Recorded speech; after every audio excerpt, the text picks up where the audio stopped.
Tout le monde le sait. C'est l'évidence même. Une personne nommée à un poste de responsabilité peut faire la différence dans l'exercice de ses fonctions dépendamment de ses compétences, de ses qualités et son envergure personnelle, de son attachement à des principes et des valeurs humanistes. Cela revient à placer l'homme qu'il faut à la place qu'il faut. Dans le cas spécifique du Liban, toutefois, un bémol est apporté le plus souvent à ce principe le plus élémentaire. Mais dans le contexte présent, à l'ombre de la cascade de crises sans précédent auquel est confronté le pays, il y a urgence.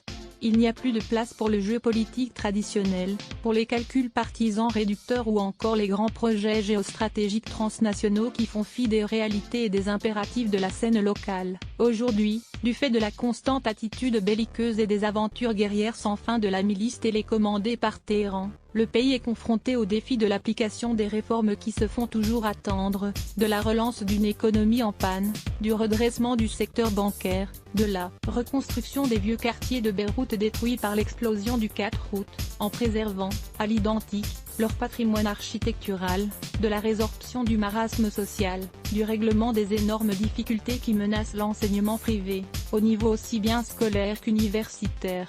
À situation exceptionnelle, mesure exceptionnelle. La prochaine équipe ministérielle devrait se fixer pour objectif de plancher sur une feuille de route claire, nette et précise, bien ciblée, en se démarquant dans ses déclarations d'intention des lieux communs et de la prose vide de sens si chère à cette partie du monde. Ce dont le Liban a besoin en toute priorité, c'est un gouvernement de mission, comme le soulignent les sources de l'Élysée. Un gouvernement qui empêche, d'abord, le navire de couler. C'est après que l'on s'occupera de sa décoration d'intérieur et de la répartition des tâches au sein de son équipage.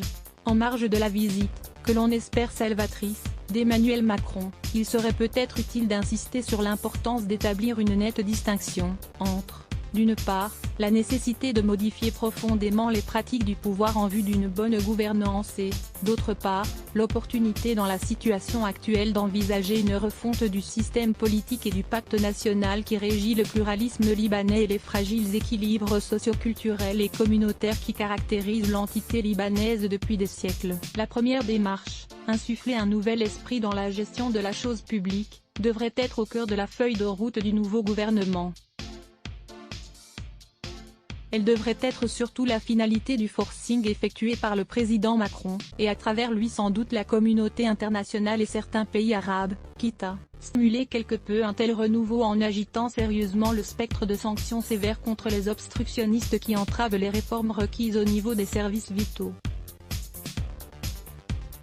Quant à la seconde démarche portant sur le système politique en place et les équilibres fragiles entre les composantes du tissu social libanais, elle nécessite, un dialogue franc, transparent et en profondeur qui ne peut être entamé et entretenu que sur le moyen ou le long terme et surtout dans une atmosphère sereine et calme, dans un climat de paix civile. Un tel dialogue ne peut aboutir à un résultat sérieux et durable si l'une des parties prenantes est un para-État milicien surarmé, bénéficiant d'un appui multiforme et illimité de la part d'une puissance étrangère à laquelle il est totalement soumis de par sa doctrine politique. Précipiter les choses à l'ombre de la conjoncture présente, confondre et mélanger ces deux démarches, tomber dans le piège de l'amalgame entre ces deux approches, reviendrait à effectuer un très dangereux faux pas en mettant en péril ce qui a fait au fil des siècles, et qui doit continuer de faire, la richesse socio-culturelle, la spécificité et la raison d'être du Liban dans cette partie du monde.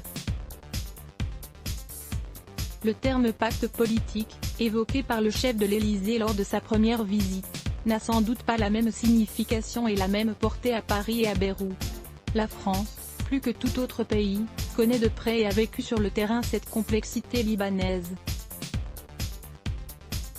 Elle a accompagné et encadré à travers l'histoire la sauvegarde du pluralisme libanais, plus particulièrement sous l'Empire ottoman.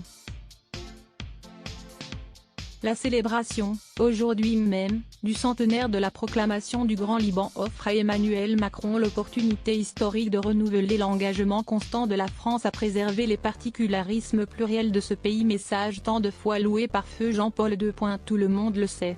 C'est l'évidence même, une personne nommée à un poste de responsabilité peut faire la différence dans l'exercice de ses fonctions dépendamment de ses compétences, de ses qualités et son envergure personnelle, de son attachement à des principes et des valeurs humanistes. Cela revient à placer l'homme qu'il faut à la place qu'il. Let's block ADS. Why?